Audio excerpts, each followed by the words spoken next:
we have a handcrafted panel of seasoned experts that approach the stablecoin landscape from slightly different lenses, which I think is going to make for a great conversation.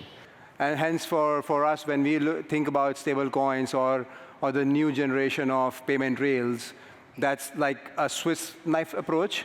Mr. Merchant, as a company, as a payment processor, we can offer you all the traditional rails for the use cases where they work, and for the corridors, for the use cases where it doesn't work. For example, number of emerging markets where there's this challenges around dollar shortages. Hey, we can help mitigate that using stablecoin. But in the end, you're going to get your money faster, at lower cost, with no fraud. WorldPay's been involved in the crypto space in some capacity for the last 10 years.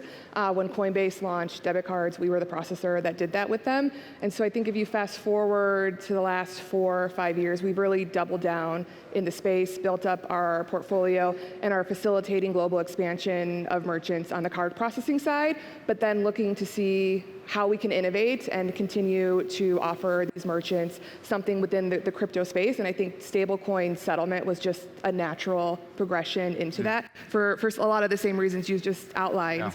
Yeah. Being able to take traditional fiat off of some of the banking rails and give them a portion of their settlement in USDC is something that we've launched in 2022. We've also seen, within our business, PSPs, fintechs approaching stablecoins. They start with the B2B use case, similar to how WorldPay did. Then merchants drive that demand, and then they start lifting up their head and say, look, we're getting comfortable with this infrastructure. How do we enable, consumer level use cases, whether that's one-way remittance into emerging markets, whether it's B2C payouts for, gig economy platforms. So it's definitely a developing use case on the B2C side. Also, the emergence of the regulated stablecoins, MiCA stablecoins, let's call them for simplicity. I think that will also enable a host of use cases. Of course, initially that's looking kind of more from the institutional perspective and having those institutional use cases. But I think towards end of this year, we'll probably see a lot of B2C use cases, C2C.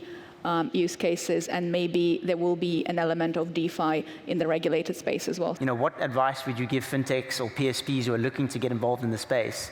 Yeah, I think licensing and banks are probably the biggest hurdle. So with licensing, you need to understand what one you have, what one you need in order to process in these countries. And also with banks, to get money on the blockchain, we still need a banking relationship. And right now, some banks are still a bit risk adverse in terms of jumping in. So just having a clear view of what you want to do in those respects, and also leaning on partners like BVNK to take some of the regulatory lift off of your shoulders. I think, be fearless. I think, that's the most important. And I think, do have your, use cases out there.